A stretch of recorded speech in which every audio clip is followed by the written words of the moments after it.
Hello aspirants, today in this video lecture we will basically delineate certain topics that have high probability for the upcoming HCS examination. और इसके अंदर basically जो list है it is prepared topic wise, ठीक है। हर एक chapter के अंदर क्या क्या चीज़ें इंपॉर्टेंट हैं, कौन कौन से टॉपिक्स इंपॉर्टेंट हैं, on the basis of previous UPSC questions as well as the questions from the HCS examination हमने ये एनालिसिस जो है वो प्रिपेयर किया है।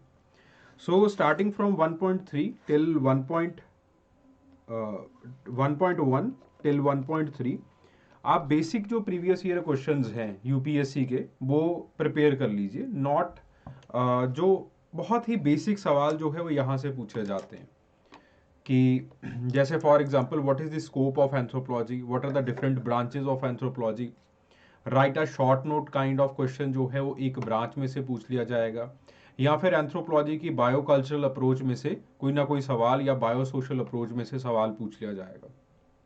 ठीक है, तो अगेन यहाँ पे इस because see for the HCS examination the time is very less, ठीक है। और इस टाइम फ्रेम के अंदर अगर आपको अच्छे तरीके से प्रिपेयर करना है तो उन टॉपिक्स को पिकअप कीजिए जो टॉपिक्स की हाई प्रोबेबिलिटी है कि अगले एग्जामिनेशन के अंदर वो चीज़ें रिफ्लेक्ट होंगी।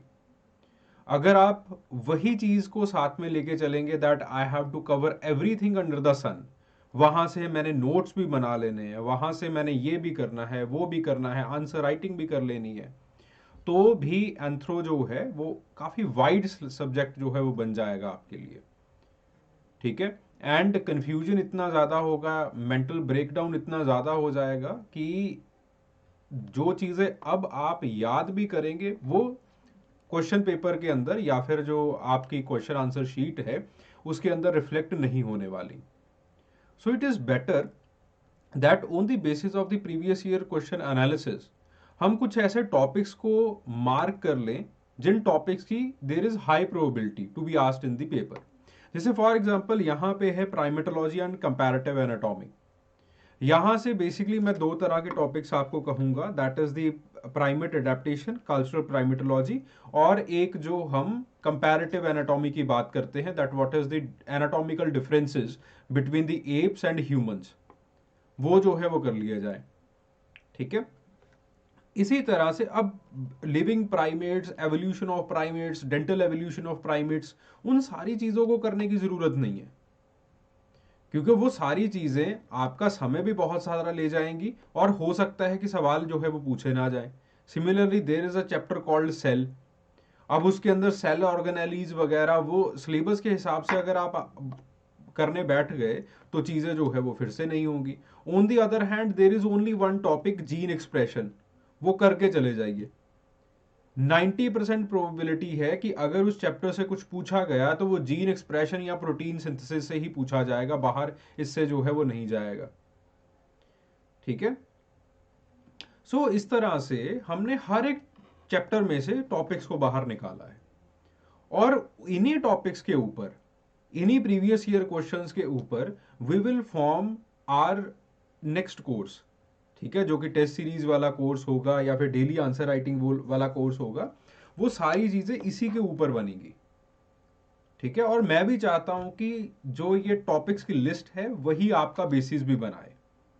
ठीक है, सो फ्रॉम चैप्टर 1.1 टिल 1.3 जो सारे के सारे प्रीवियस ईयर क्वेश्चंस हैं जो बेसिकली पूछे गए हैं कि और कि व्हाट इज एंथ्रोपोलॉजी, थोड़ी बहुत डेफिनेशन, दो तीन एंथ्रोपोलॉजिस्ट की डेफिनेशंस जो है वो याद कर लो।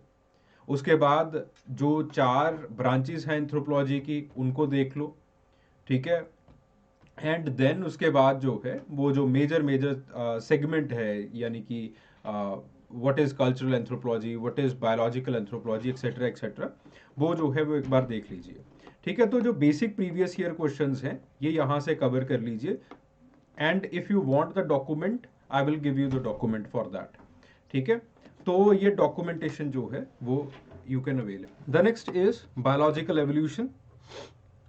इन द बायोलॉजिकल एवोल्यूशन तीन थ्योरीज आप अच्छे तरीके से कर लीजिए। प्री डार्विनियन थ्योरीज के अंदर बेसिक आपको एक आउटलाइन याद रखनी है, प्लेटो की, एरिस्टोटल की, फिर उसके बाद ग्रेजुअलिज्म, कैटास्ट्रॉफिक एवोल्यूशन, वो एक हल्की सी जो है वो टाइमलाइन याद रखनी है, हल्का सा ओवरव्यू।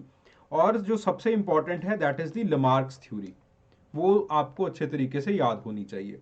देन डार्विन की थ्योरी, इसका प्रॉपर क्रिटिकल एनालिसिस अच्छे से प्रिपेयर कर लीजिए। Then the synthetic theory of evolution, ठीक है। सिंथेटिक थ्योरी ऑफ एवोल्यूशन के अंदर पॉपुलेशन जेनेटिक्स का क्या सेगमेंट है, क्या पार्ट है, उसके बाद म्यूटेशन किस तरह से पॉपुलेशन जेनेटिक्स को बनाता है या फिर म्यूटेशन किस तरह से पॉपुलेशन जेनेटिक्स को डिफाइन कर रहा है, एंड देन उसके बाद मेंडलियन लॉज का क्या योगदान रहा है।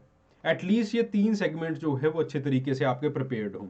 देन उसके बाद बात आती है प्राइमेटोलॉजी की एंड कंपैरेटिव एनाटॉमी की, ठीक है। इसके अंदर 3 चीजें हैं, primate adaptation, cultural primatology and एक हल्का सा कंपैरिजन, जो एप्स का कंपैरिजन हम करते हैं ह्यूमंस के साथ, ठीक है। उस कंपैरिजन को हल्का फुल्का याद रखो, वहां से ही ड्राइव्ड क्वेश्चन जो है वो पूछे जाते हैं कि बायोपेडलिज्म की वजह से ह्यूमंस में या फिर ह्यूमन एनाटॉमी में क्या चेंजेस आई है, ठीक है।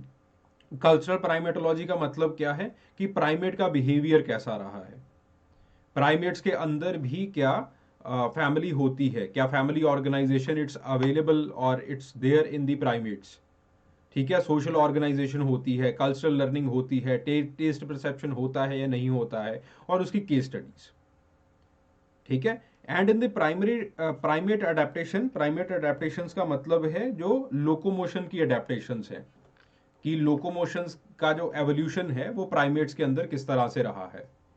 फिर उसके बाद बात आती है एवोल्यूशन ऑफ मैन।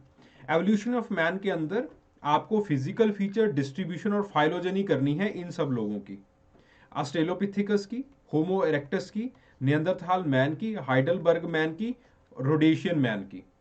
अगर कोई दिक्कत आती है, किसी एक में भी दिक्कत आ रही है आपको, तो you can write to me, ठीक है। ये नंबर्स हैं, इन नंबर के ऊपर कॉल कर लीजिए, बता दीजिए कहां पे दिक्कत आ रही है, ठीक है। देन उसके बाद जो है वो बात आती है पेलियो एंथ्रोपोलॉजी इन इंडिया। इसके अंदर 3 लोगों को अच्छे तरीके से प्रिपेयर कर लीजिएगा, खास करके इनकी फाइलोजेनी को, जो इनकी डिबेट्स हैं उनको प्रिपेयर कर लीजिएगा कि अलग अलग लोगों का क्या मत है इनके बारे में। शिवापिथिकस के बारे में क्या मत है, रामापिथिकस के बारे में क्या मत है, और नर्मदा मैन के बारे में क्या मत है, ठीक है। That you should know. Then उसके बाद बात आती है बात आती है the biological basis of life. यहां से कुछ नहीं करना है आपने, जस्ट लीव द चैप्टर, और जो जीन किस तरह से एक्सप्रेस करती है, how the gene expression is there, ठीक है, बस इतना सा जो है वो प्रिपेयर कर लीजिए। देन उसके बाद वर्ड आर्कियोलॉजी की बात आती है, डेटिंग मेथड दोनों तरह के, absolute and relative dating method, ठीक है। और ब्रीफ आउटलाइन देख लीजिए आपने किस तरह से ध्यान में रखनी है। पेलियोलिथिक में और मीजोलिथिक में जो चीजें यूरोप में हुई हैं उसका ध्यान रखना है, except for the lower palaeolithic Olduvai Gorge, ठीक है। ओल्ड बाई जॉर्ज का हल्का सा आपको लोअर पेलियोलिथिक का पता होना चाहिए कि वहां से चॉपर चॉपिंग टूल्स मिली हैं, होमो हैबिलिस वहां से मिला, लुइस लीकी ने वहां पे एक्सकेवेशंस की, ठीक है। और उसी के साथ चॉपर चॉपिंग ट्रेडिशन जो है वो किस तरह से इवॉल्व हुआ है, हल्का सा इसके बारे में पता होना चाहिए। बाकी अशूलियन, एबाविलियन, मिकोकियन जो है, जो हैंड एक्स ट्रेडिशन है, that is the European tradition, वो आपको जो है पता होना चाहिए, ठीक है। Again a brief outline is necessary for that. हर एक कंट्री के अंदर क्या हुआ क्या नहीं हुआ ऐसा करने की कोई जरूरत नहीं है। अगर फिर भी आपको नहीं चीजें समझ में आ रही हैं, the number is available for you, भाई यहाँ पे कॉल कर लो, मैं बैठा हूँगा, मैं मदद कर दूंगा आपकी, ठीक है। फिर उसके बाद जो है वो बात आती है मिजोलिथिक की। अगेन मिजोलिथिक जो नदरन यूरोपियन मिजोलिथिक रहा है, स्कैंडिनेवियन कंट्रीज वाला, उसको अच्छे तरीके से करके जाना है आपने। और जो सदरन, जो मेडिटेरेनियन के आसपास वाला मिजोलिथिक रहा है, जिसको हम टेरागोर्डियन कहते हैं, वो आपको करके जाना है, ठीक है। इन दी नियोलिथिक सेंट्रल एशिया जो है वो अच्छे तरीके से प्रिपेयर्ड होना चाहिए। वो यहां से सवाल यहां से पूछे जाएंगे आपसे। देन उसके बाद इंडियन आर्कोलॉजी। इंडियन आर्कोलॉजी के अंदर हर एक archaeological period, whether it is lower palaeolithic, middle, upper, उसके कुछ करेक्टरिस्टिक फीचर्स। अब करेक्टरिस्टिक फीचर्स क्या होते हैं, जैसे फॉर एग्जांपल मैं लोअर पेलियोलिथिक की बात करूं, lower palaeolithic in India it can be divided into 3 cultural complexes. पहला है Soanian valley cultural complex, the second is Narmada valley and the third is the Madrasian cultural complex.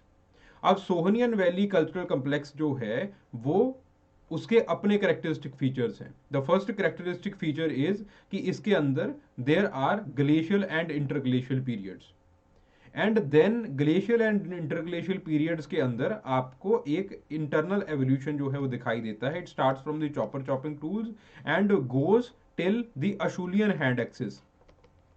ठीक है, तो वो जो यूरोपियन काइंड ऑफ सीरेशन वगैरह हम कहते हैं जिस चीज को, वो यहां पे दिखाई देता है।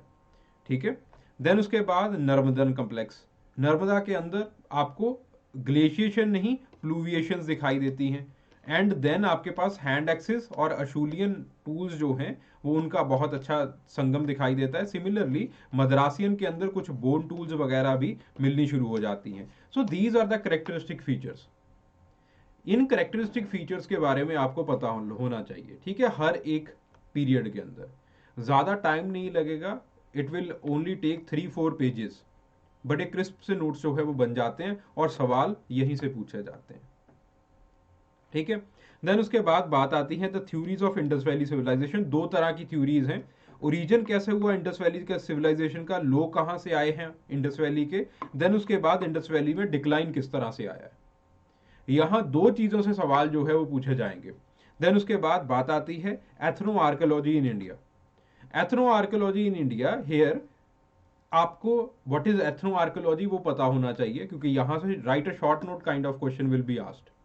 फिर उसके बाद अगली जो चीज है that is ethno anthropology in pottery making and megalithic northern societies. यहां से कहां कहां पे एथनो आर्कियोलॉजिकल स्टडीज हुई है, नॉर्थ ईस्ट मेगालिथिक में क्या क्या स्टडीज हुई हैं, और जो गुजरात के पास, गुजरात राजस्थान वाला जो रीजन है, वहां पे पॉटरी मेकिंग ट्राइब्स के अंदर क्या क्या स्टडीज हुई हैं। इसका हल्का सा अंदाजा आपको जरूर होना चाहिए। यहां से सवाल पूछे जाएंगे और पूछे जाते हैं बार बार। ठीक है, हंटिंग गैदरिंग में उन्होंने कम कर दिया है, हॉर्टिकल्चर में थोड़ा सा कम कर दिया है, लेकिन पॉटरी और मेगालिथ से जो है अभी भी सवाल खूब पूछे जा रहे हैं। ठीक है, तो अगर लेट से एग्जामिनर डिसाइड्स कि मुझे एथनो आर्कियोलॉजी से एक सवाल पूछना है, तो या तो वो right a short note kind of पूछेगा, या फिर यहां से जो है वो कोई 15 मार्कर पूछ लिया जाएगा। ठीक है, देन उसके बाद बात आती है demographic profile of India.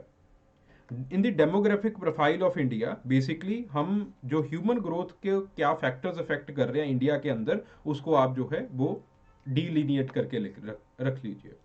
Then उसके बाद द नेचर ऑफ कल्चर, इसके अंदर दो टॉपिक्स हैं 2.1 में, कल्चरल रिलेटिविज्म और सोसाइटी एंड कल्चर के बीच में क्या रिश्ता है। बस वो दो टॉपिक्स करने हैं, बाकी चीजें चाहे छोड़ के चले जाओ, कोई दिक्कत नहीं। The nature of society, the nature of society के अंदर सोशल स्ट्रेटिफिकेशन अच्छे तरीके से पढ़ जाना। देन उसके बाद मैरिज, मैरिज के अंदर द मैरिज रूल्स, ठीक है, alliance theory and marriage rules, marriage rules कितने तरह के हैं, एंडोगेमी, एक्सोगेमी, एक्सेट्रा एक्सेट्रा, वो जो आपके पास 3 तरह के मैरिज रूल्स हैं, प्रेफरेंशियल, प्रिस्क्रिप्टिव, प्रोस्क्रिप्टिव, ये 3 तरह के मैरिज रूल्स हैं ना, वो आपको अच्छे तरीके से करने हैं। उनके पीछे की थ्योरीज, उनके पीछे के examples, that you should know for sure. Then उसके बाद बात आती है द यूनिवर्सैलिटी ऑफ मैरिज। ठीक है, इज मैरिज यूनिवर्सल और not, what kind of marriage can be considered universal. ये सवाल अक्सर पूछे जाते हैं और इसको अच्छे तरीके से प्रिपेयर कर जाना। देन उसके बाद आती है फैमिली की बारी। यूनिवर्सैलिटी ऑफ फैमिली हल्का सा कम पूछा जाता है, but the changes in the family, ये जो है वो बहुत इंपॉर्टेंट है। ग्लोबलाइजेशन की वजह से क्या चेंजेस आई हैं, अर्बनाइजेशन की वजह से क्या चेंजेस आ रही हैं, इंडस्ट्रियलाइजेशन की वजह से क्या चेंजेस आ रही हैं, और इसके अंदर सबसे इंपॉर्टेंट है the part of case studies, ये जरूर करके जानी है। देन उसके बाद बात आती है kinship, the theories of kinship. दो थ्योरीज हैं, alliance theory and descent theory. भाई अच्छे तरीके से पढ़ जाना। अलायंस थ्योरी किनशिप को किस तरह समझाती है, और अलायंस थ्योरी के अंदर रेडक्लिफ ब्राउन कैसे समझा रहे हैं, लुई डमो कैसे समझा रहे हैं, रिवर्स कैसे समझा रहे हैं, उन चीजों के बारे में आपको अच्छा अंदाजा होना चाहिए कि कौन कौन से थ्योरिस्ट्स हैं जो कि डिसेंट थ्योरी वाले हैं, कौन कौन से अलायंस थ्योरी वाले हैं। और उन्होंने उन सब लोगों ने किस तरह से इस चीज को डेमोन्स्ट्रेट करके दिखाया है, दैट इज वेरी इंपॉर्टेंट। ठीक है जी। फिर उसके बाद बात आती है इकोनॉमिक एंथ्रोपोलॉजी की। In economic anthropology the substantivist and formalist debate it is very important. सबसे ज्यादा इंपॉर्टेंट है कि वो डिबेट जो है वो किन विषयों के ऊपर हुई है। जैसे फॉर एग्जांपल पहला विषय है रैशनल इकोनॉमिक मैन का, REM का। दूसरा विषय है प्रॉफिटेबिलिटी का, ठीक है, कि क्या मैन प्रॉफिट को देखता है या नहीं देखता है। तीसरा विषय है मोड ऑफ एक्सचेंज का, कि मोड ऑफ एक्सचेंज क्या होता है। ठीक है, इस तरह से हर एक विषय के ऊपर सब्सटेंटिविस्ट ने एक बात बोली है, फॉर्मलिस्ट ने एक बात बोली है। देन उसके बाद what is the effect of globalisation on the indigenous societies, ये दो टॉपिक्स कर जाना। Political anthropology, law and order in the primitive societies and evolution of the political organisation और evolution of power in the political organisation.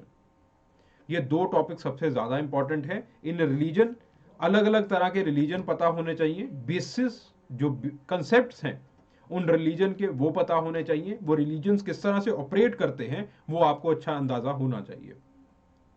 Then उसके बाद what are the different approaches to religion, symbolic approach क्या है religion के प्रति, जो psychological approach है क्या है रिलीजन की, एवोल्यूशनरी अप्रोच क्या है रिलीजन की। ठीक है, उन चीजों के बारे में अच्छा अंदाजा, व्यू पॉइंट आपको होना चाहिए। And in the anthropological theories, Morgan scheme of evolution अच्छे तरीके से करके जाओ। फ्रांस बोआ का हिस्टोरिकल पर्टिकुलरिज्म अच्छे तरीके से करके जाओ। देन उसके बाद मलिनोस्की और रेडक्लिफ ब्राउन दोनों एक दूसरे से कैसे डिफरेंट हैं और दोनों किस तरह से एक सोशल फिनोमिना को समझाते हैं, इसके फंडामेंटल्स बड़े क्लियर होने चाहिए। देन उसके बाद कल्चरल पर्सनैलिटी स्कूल की अलग अलग अप्रोचेस कौन कौन सी हैं, बेसिक पर्सनैलिटी अप्रोच क्या है, कल्चर डिटर्मिनिज्म जो मार्गरेट मीड वाला है वो क्या है, कन्फिग्रेशनिस्ट अप्रोच क्या है, मॉडल पर्सनैलिटी अप्रोच क्या है, इसके बारे में आपको बढ़िया से समझ होनी चाहिए। इथोस एंड एडोस अप्रोच क्या है। ठीक है, देन उसके बाद national character studies, national character studies के ऊपर राइट अ शॉर्ट नोट पूछा जाएगा। ठीक है, वैसे प्रिपेयर कर लो। देन उसके बाद इंटरप्रेटिव एंथ्रोपोलॉजी, गीट्स की अप्रोच और टर्नर की अप्रोच, how they both are different from each other, ये अच्छे तरीके से प्रिपेयर कर लेना। देन नियो एथनोग्राफी क्या है और इसके अंदर अलग अलग मेथड या अलग अलग टेक्निक्स कौन सी यूज की जाती हैं, यानी कि कॉग्निटिव एंथ्रोपोलॉजी से write a short note type of question prepare कर लेना। Similarly post modernism, right a short note type of question simple prepare कर लो। देन उसके बाद बात आती है कल्चरल, लैंग्वेज एंड कम्युनिकेशन, सिर्फ दो टॉपिक्स हैं इसके अंदर। लैंग्वेज और कल्चर दोनों के बीच में रिलेशनशिप क्या है, देन लैंग्वेज का ओरिजिन कैसे हुआ है, what are the hypothesis that define the origin of the language. Then उसके बाद अगला research methods in anthropology, 90% chances are that the field work tradition से सवाल पूछा जाएगा। ठीक है, देन उसके बाद अगर फिर भी आप दिमाग में है कि और कुछ ना पूछ लिया जाए, जो मेजर डेटा कलेक्शन की टेक्निक्स हैं वो कर लीजिए। ठीक है, और एक फंडामेंटल डिफरेंस जो है वो आपको पता होना चाहिए, मेथड्स, मेथडोलॉजी और टेक्निक के अंदर क्या होता है। फिर उसके बाद बात आती है ह्यूमन जेनेटिक्स की। ह्यूमन जेनेटिक्स के अंदर ये चीजें बहुत इंपॉर्टेंट है, पेडिग्री एनालिसिस। अब अगर एक मेथड पूछना है, examiner is given that choice कि भैया एक क्वेश्चन पूछ लेना ह्यूमन जेनेटिक्स से और the methods to human genetics से, सो देर आर 80% चांसेस कि वो पेडिग्री एनालिसिस से ही पूछेगा। बाकी चांसेस हैं कि वो या तो डीएनए टेक्नोलॉजी से पूछ लेगा या जेनेटिक काउंसलिंग और स्क्रीनिंग से कुछ ना कुछ जो है वो पूछ लिया जाएगा। देन उसके बाद बात आती है मेंडलियन जेनेटिक्स इन मैन, सिर्फ एक सवाल है यहां से जो पूछा जाता है कि क्या मेंडलियन लॉज मैन के अंदर एप्लीकेबल हैं या नहीं है। बात है हाँ, बात है ना। अगर एप्लीकेबल हैं तो उनका एप्लीकेशन कहां कहां पे देखा जाता है। ठीक है, that is seen in the medico legal cases, that is seen in the pedigree analysis, दोबारा फिर से सुई घूम के इधर चली जाती है। That is seen in the genetic counselling, that is also seen in the some processes of genetic screening. वो सारी चीजें आप यहाँ पे देखेंगे। देन उसके बाद बात आती है पॉपुलेशन जेनेटिक्स की। अब पॉपुलेशन जेनेटिक्स के अंदर जो आपके पास डायरेक्शनल या नॉन डायरेक्शनल फोर्सेस हैं, what are the non directional forces, genetic drift हो गया, ठीक है, इन ब्रीडिंग हो गया, etcetera etcetera, non directional forces, on the other hand there are certain directional forces, जैसे नेचुरल सिलेक्शन हो गया। अब बेसिकली आपने क्या करना है कि यू विल इन फोर्सेस का फंडामेंटल पता होना चाहिए कि ये फोर्सेस किस तरह से काम करती हैं, बेसिक जो थ्योरी है, और उसी के साथ साथ एक्सप्रेशन का रट्टा मार लो। अगर एक्सप्रेशन नहीं पता है एक्सप्रेशन क्या है, यहां पे कॉल कर लो, मैसेज कर लो, मैं बता दूंगा। ठीक है, अगर कॉल मैसेज भी नहीं करना चाहते तो एंथ्रोशाला चैनल के ऊपर ही चले जाना। यहाँ पे मैंने जो लाइव क्लासेस ली हैं उसके अंदर एक बार ढूंढ लेना, पॉपुलेशन जेनेटिक्स वाला। ठीक है, वहां पे मैंने हर एक चीज करवा रखी है। अगर वहां पे भी नहीं मिल रहा है तो revision and answer writing playlist है, वहां पे चले जाना, वहां पे मैंने पॉपुलेशन जेनेटिक्स करवा रखी है। ठीक है, तो ढूंढने लायक हो गए। अगर अगर फिर भी कुछ नहीं मिल रहा तो अगेन कॉल कर लो, ठीक है, मैसेज कर लो। देन उसके बाद बात आती है क्रोमोसोमल एबरेशंस की। Chromosomal aberration it's a very simple topic, और इसके अंदर कुछ छोड़ के नहीं जाना है, because if this is asked in a write a short note type of question and you are leaving the question, तो भैया आप ही का जो है वो खराबी है। ठीक है, तो आप ही की गलती है। Klinefelter, Turner, super female, intersex, Down, Patau, Edward, cri du chat syndrome, एक बार कर जरूर जाना, सिर्फ आपको सिम्टम्स देख के जाने और कुछ नहीं। ठीक है, देन उसके बाद बात आती है रेस एंड रेसिज्म की। दो सवाल पूछे जाएंगे। रेस वाली जो हम क्लासिफिकेशन करते हैं वो गलत क्यों है, पहला सवाल ये पूछा जाता है। दूसरा सवाल ये पूछा जाएगा कि रेस की वजह से रेसिज्म कैसे पैदा हो रहा है। ठीक है, जेनेटिक मार्कर में सारा करने की जरूरत नहीं है, सिर्फ दो टॉपिक्स कर जाना, ABO blood group and HLA blood group, that is it. फिर उसके बाद इकोलॉजिकल एंथ्रोपोलॉजी। इकोलॉजिकल एंथ्रोपोलॉजी के अंदर 3 तरह के क्लाइमेट्स हैं, और उन क्लाइमेट्स के अंदर ह्यूमन बॉडी किस तरह से अडेप्ट करती है। अडेप्टेशन दोनों तरह के, developmental adaptation and genetic adaptation, दोनों तरह के अडेप्टेशन करके जाने हैं। और एक्लाइमेटाइजेशन कैसे होता है, ठीक है, हाई एल्टीट्यूड का एक्लाइमेटाइजेशन कैसे होता है, कोल्ड का एक्लाइमेटाइजेशन कैसे होता है, हॉट डेजर्ट वाला एक्लाइमेटाइजेशन कैसे होता है, इनको आपको अच्छे तरीके से करके जाना है। देन उसके बाद बात आती है एब्डोमोलॉजिकल एंथ्रोपोलॉजी की। एब्डोमोलॉजिकल एंथ्रोपोलॉजी के अंदर एक ही थ्योरी इंपॉर्टेंट है, that is the Abdel Omran's epidemiological transition theory. ये अच्छे तरीके से कर जाओ। ठीक है, अबाउट 95% चांसेस आर कि अगर एग्जामिनर सोचेगा कि मुझे कुछ डालना है, अनलेस और अनटिल थोड़ा सा यूपीएससी वाला माइंडसेट लेके बैठा है कि कोई बात नहीं यहां से नहीं डालना, बाकी कहीं से भी डाल दो। ठीक है, चाहे जनरल क्वेश्चन डाल दो, जैसे यूपीएससी कर रहा है कि एब्डोमोलॉजिकल ट्रांजिशन अब पूछ लिया, अब नहीं डालना यहां से, अब कहीं और से डालो, तो वो जनरल क्वेश्चन पूछते हैं कि न्यूट्रिशनल डिसीजेज जो आजकल पॉपुलेशन या इंडिया के अंदर आ रहे हैं वो कैसे हैं। ठीक है, तो उसके अंदर मेरास्मस वगैरह जो है वो जो आपको जनरल स्टडीज वाला जो होता है दैट यू कैन राइट। ठीक है, बट अगर टेक्निकल पूछना हुआ तो ये सवाल जो है वो आगे रहता है। देन उसके बाद concept of the human growth and development. तो तीनों मेथड्स आपको क्लियर होने चाहिए, क्रॉस सेक्शनल स्टडी, जो कोहरट मेथड है, जो लॉन्गिट्यूडनल मेथड्स रहते हैं, and the mixed cross sectional methods, that you should no. ठीक है, और उसके बाद एक जनरल क्वेश्चन पूछ लिया जाता है दैट ग्रोथ एंड डेवलपमेंट दोनों में डिफरेंस क्या है। ठीक है, राइट अ शॉर्ट नोट में ये सवाल ज्यादातर पूछा जाता है, तो उस तरह से प्रिपेयर करना। देन उसके बाद relevance of menarche, menopause and other bio events to fertility. ठीक है, इस चैप्टर के अंदर फैक्टर्स आपको अच्छे तरीके से करके जाने हैं। ठीक है, कि what are the factors that are affecting menarche and menopause. ठीक है, और इन्हीं फैक्टर्स के ऊपर there are different case studies done in different countries. जैसे विरोंस्की ने फ्रांस के अंदर केस स्टडी की है। ठीक है, ऐसे अलग अलग देशों के अंदर, राव ने इंडिया के अंदर केस स्टडी की है, कपूर एंड कपूर की इंडिया के अंदर केस स्टडी है। ठीक है, राय की इंडिया के अंदर केस स्टडी है इंडियन ट्राइबल्स में। ठीक है, वो सारी केस स्टडीज जो है वो आपको एक बार देखनी पड़ेंगी। देन उसके बाद डेमोग्राफिक थ्योरी। डेमोग्राफिक थ्योरीज के अंदर 3 तरह की थ्योरीज हैं जो आपको करके जानी है, जो मॉडर्न बायोलॉजिकल थ्योरीज हैं, जैसे टीलोमेरिक थ्योरी हो गई। देन उसके बाद एवोल्यूशनरी थ्योरी है। ठीक है, एवोल्यूशनरी थ्योरीज हैं, जैसे आपके पास स्पेंसर की थ्योरी आ जाती है, that is the part of the evolutionary theory. Then social theories हैं, कंटिन्यूटी थ्योरी वगैरह, ठीक है। तो दीज आर द थ्योरीज, और इन थ्योरीज में से कम 2 थ्योरीज जरूर पढ़ जाना अच्छे तरीके से। देन उसके बाद fecundity, fertility, natality, mortality, again what are the factors affecting these. Basically यही फैक्टर्स होते हैं जो इनको भी अफेक्ट करते हैं, ठीक है। तो फैक्टर्स अच्छे तरीके से देख जाओ।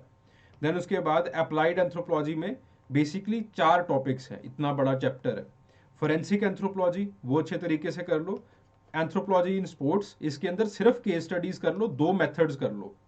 हीथ कार्टर मेथड ऑफ स्मेटोटाइपिंग, स्मेटोटाइपिंग यहाँ पे ही कर लेना अच्छे तरीके से। हीथ कार्टर मेथड की, हीथ कार्टर वाली स्मेटोटाइपिंग कर लो, और जो शेल्डन वाली स्मेटोटाइपिंग है वो कर लो। उसके बाद जो लॉन्ग हॉर्स का मेथड है स्पोर्ट्स की कैटेगराइजेशन का, ठीक है, वो कर लेना।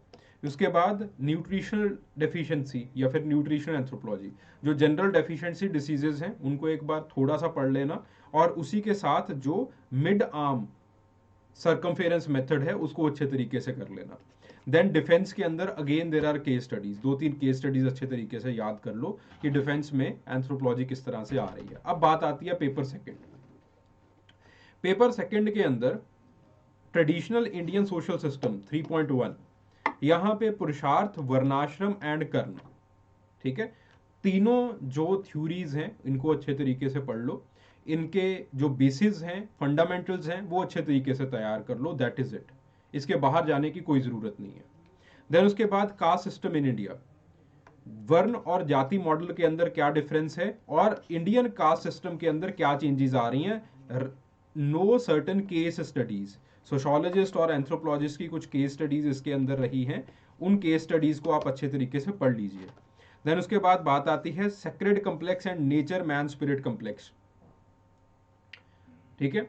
तो इसके जो फंडामेंटल्स हैं वो आपको अच्छे तरीके से प्रिपेयर्ड होने चाहिए कि सेक्रेड कम्प्लेक्स है क्या, और सेक्रेड कम्प्लेक्स और किन किन लोगों के बने हुए हैं। जैसे एलपी विद्यार्थी का तो आप पढ़ ही लेते हो, उसके बाद सरस्वती ने सेक्रेड कम्प्लेक्स अपना जो है वो डिमॉन्स्ट्रेट करके दिखाया है। फिर उसके बाद बोस ने अपना सेक्रेड कम्प्लेक्स जो है वो डिमॉन्स्ट्रेट करके दिखाया है, ठीक है। तो एक गोल्डन टेम्पल के अंदर भी स्टडी हुई है। तो उन सेक्रेड कम्प्लेक्सेस को जो है वो अच्छे तरीके से पढ़ लीजिए। देन उसके बाद नेचर मैन स्पिरिट कम्प्लेक्स, ठीक है। अब इसका जो क्रिटिकल एनालिसिस है कि वो भी आपको पता होना चाहिए। देन उसके बाद impact of different religion on the Indian society, इसका एक जनरल ओवरव्यू ले लेना, ज़्यादा इसमें अंदर घुसने की ज़रूरत नहीं है। और अगेन जैसे आप जनरल स्टडीज़ में लिखते हो बहुत अच्छे तरीके से लिखते हो, आर्ट एंड कल्चर के ऊपर क्या इम्पैक्ट पड़ा है, मॉरल सिस्टम के ऊपर क्या इम्पैक्ट पड़ा है, ठीक है, परसेप्शन ऑफ रियलिटी के ऊपर क्या इम्पैक्ट पड़ा है, ठीक है, सोशल रूल्स के ऊपर क्या इम्पैक्ट पड़ा है, जस्ट इन चीज़ों को अच्छे तरीके से देख लेना। देन उसके बाद डेवलपमेंट ऑफ इंडियन एंथ्रोपोलॉजी, अब अलग अलग फेजेस हैं, प्री कलोनियल फेज है, पोस्ट कलोनियल फेज है।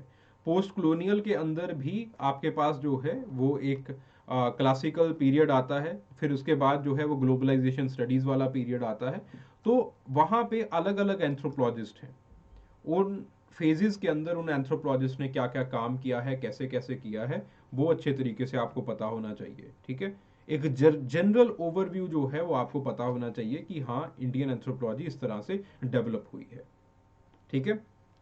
इसमें से अक्सर जो है वो सवाल पूछा जाता है कि एडमिनिस्ट्रेटर्स का क्या योगदान रहा है इंडियन एंथ्रोपोलॉजी में। तो वही रिस्ले का क्या योगदान रहा है, हटन का क्या योगदान रहा है, ठीक है, एल्विन का क्या योगदान रहा है, थोड़े बहुत रसल का क्या योगदान रहा है, उन इन 4-5 को अच्छे तरीके से कर जाना, दैट इज इट। देन उसके बाद बात आती है इंडियन विलेज स्टडीज की। यहां से एक सवाल पूछा जाता है हमेशा, impact of globalisation on the Indian villages, ठीक है। इसी चीज को बार बार लोग इंटरप्रेट करते रहते हैं, ग्लोबलाइजेशन की वजह से कास्ट सिस्टम के ऊपर क्या इम्पैक्ट पड़ गया, उनके हैबिलेशन पैटर्न के ऊपर क्या इम्पैक्ट पड़ गया, लैंड यूज पैटर्न के ऊपर क्या इम्पैक्ट पड़ गया, एक्सेट्रा एक्सेट्रा। फिर उसके बाद बात आती है linguistic and the religious minorities in India. Again just constitutional safeguards कौन कौन से हैं, जरा सा इनको ही देख के जाना है और कुछ नहीं है। देन उसके बाद social change in the Indian society, इसके अंदर जो भी प्रोसेसेस हैं, weather it is the indigenous processes, जैसे ट्राइबल कास्ट कंटिन्यूम हो गया, ठीक है, जैसे संस्कृताइजेशन हो गया, इसकी कंसेप्चुअल क्लैरिटी होनी चाहिए आपको अच्छे तरीके से, ठीक है। बेली ने कहाँ पे काम किया था, बेते ने कहाँ पे काम किया था, श्रीनिवास ने किस तरह से संस्कृताइजेशन को डेमोन्स्ट्रेट करके दिखाया, ठीक है। डोमिनेंट कास्ट किस तरह से बनती है, उसका डेमोन्स्ट्रेशन किस तरह से है, और योगेंद्र यादव ने इन प्रोसेसेस को किस तरह, सॉरी योगेंद्र यादव ने, योगेंद्र सिंह ने जो है किस तरह से इन प्रोसेसेस को डेमोन्स्ट्रेट करके दिखाया है, ठीक है, या फिर क्रिटिकली एनालाइज किया है। इन चीजों के बारे में आपको पता होना चाहिए। देन दी एक्सोजीनस प्रोसेसेस, वेस्टर्नाइजेशन, मॉडर्नाइजेशन, ठीक है। सो एक कंसेप्चुअल क्लैरिटी जो है वो इन प्रोसेसेस के आपको होनी चाहिए। देन उसके बाद बात आती है ट्राइबल सिचुएशन इन इंडिया। सिर्फ 2 टॉपिक्स हैं, इतना बड़ा टॉपिक है, यहां से सवाल पूछे जाते हैं। The first is the racial division in the tribal India, the second is linguistic diversity और the linguistic division in the tribal India, यहां से सवाल पूछे जाएंगे। Second, the problem of tribal community, इसमें जनरल सेंस में प्रॉब्लम्स जो है वो आपको एड्रेस करनी है, और उसकी please prepare the case studies, ठीक है। नहीं मिल रही हैं केस स्टडीज, नहीं प्रिपेयर हो रही हैं, भाई मेरे से बात कर लो, मैं करवा दूंगा, ठीक है। देन उसके बाद बात आती है Indian tribals and the development. इसमें सबसे इंपॉर्टेंट है the evolution of forest policy और उसका इम्पैक्ट ट्राइबल के ऊपर क्या पड़ा है। एंड सिमिलरली एक और सवाल पूछा जाता है अर्बनाइजेशन और इंडस्ट्रियलाइजेशन का ट्राइबल पॉपुलेशन के ऊपर क्या इम्पैक्ट पड़ा है। Then the problem of scheduled caste and scheduled tribes in India, ठीक है, यहां पे प्रिपेयर द कॉन्स्टिट्यूशनल सेफगार्ड्स, ठीक है। देन उसके बाद social change in the contemporary tribal societies, 2 चीजें हैं जो आपको प्रिपेयर करके जानी है। मीडिया का क्या इम्पैक्ट पड़ा है, पंचायती राज इंस्टीट्यूशंस का क्या इम्पैक्ट पड़ा है। देन उसके बाद बात आती है ethnicity and social unrest in the tribal India. वहां पे अगेन जैसे फॉर एग्जांपल के.एल. शर्मा हो गए, जो आपके पास सिंह हो गए, के.एस. सिंह हो गए, ठीक है, इन लोगों को प्रिपेयर कीजिए। दुबे हो गए, इन लोगों ने बेसिकली कैसे ट्राइबल्स के अंदर एथनिसिटी डेवलप हुई है और प्री कॉलोनियल पीरियड और पोस्ट कॉलोनियल पीरियड के अंदर किस तरह से ट्राइबल मूवमेंट्स डेवलप हुई है, उन चीजों के ऊपर काम किया है। तो इसको अच्छे तरीके से पढ़ के जाना। देन उसके बाद impact of different religion on tribals, 3 religion करने हैं। क्रिश्चियनिटी का क्या डिविजिव रोल रहा है, यहां से सवाल पूछा जाता है, ठीक है, और क्रिश्चियनिटी का डेवलपमेंटल रोल क्या रहा है ट्राइबल्स के अंदर, डिविजिव और डेवलपमेंटल दोनों। देन उसके बाद बात आती है इस्लाम की, यहां से सवाल जो है वो इस्लाम का क्या रोल रहा है मैट्रिलिनियलिटी के प्रोपोगेशन में, ठीक है। तो लीला दुबे की जो स्टडी है वो इसके अंदर आपको प्रिपेयर करनी है। देन उसके बाद हिंदुइज्म का क्या रोल रहा है from the perspective of NK. Bose, आपने हिंदुइज्म का जो असिमिलेशनिस्ट रोल रहा है, असिमिलेशनिस्ट कह लीजिए या फिर एक इंटीग्रेशनिस्ट रोल है जो हमारे समाज के अंदर रहा है, वो आपको अच्छे तरीके से प्रिपेयर करना है। देन उसके बाद the history of administration in the tribal areas, 3 चीजें हैं जो पूछी जाएंगी और इनको प्रिपेयर करके जाना है।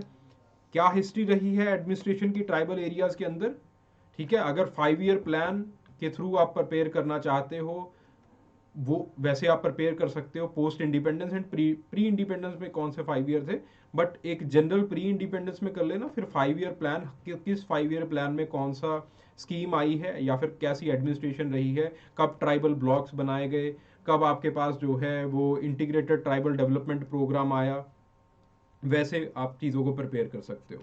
देन उसके बाद पीवीटीजीज, आज किस तरह से हम इनको एडमिनिस्टर करने की कोशिश कर रहे हैं। देन उसके बाद एनजीओज का क्या रोल रहा है ट्राइबल डेवलपमेंट के अंदर। The role of anthropology in the tribal and the rural development, यहाँ पे जो केस स्टडीज हैं सिर्फ वो आपको प्रिपेयर करके जानी है। जो सवाल वहां से पूछा जाएगा वो आप इन्हीं केस स्टडी से जो है वो बनाओगे वहां पे, ठीक है। ज्यादा क्वेश्चन यहाँ पे नहीं पूछे जाते हैं, तो जो इंपॉर्टेंट वर्क्स हैं सिर्फ वो प्रिपेयर कर लीजिए, दैट विल बी इट। फिर उसके बाद regionalism, communism and ethnic and political movements, यहाँ पे अगेन अलग अलग एंथ्रोपोलॉजिस्ट ने क्या क्या इन कॉम्युनिज्म के अंदर क्या किया है, जैसे फॉर एग्जांपल बास ने इंडिया के अंदर नॉर्थ ईस्ट में कॉम्युनिज्म के ऊपर काम किया है, ठीक है। देन उसके बाद महंती ने रीजनलिज्म के ऊपर काम किया है। तो क्या काम है इनके और इन्होंने किस तरह से चीज़ों को कंक्लूड किया है, वो आपको हल्का सा पता होना चाहिए। दैट इज इट, ठीक है। तो इन्हीं बेसिस के ऊपर आप आज बैठिए और it won't take a lot of time and prepare for the examination as soon as possible, ठीक है।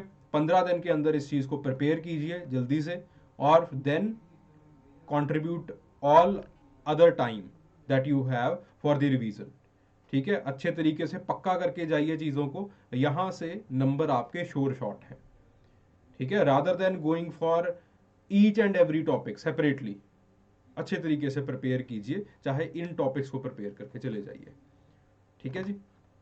चलिए, thank you very much. Hope this session it was informative enough for you.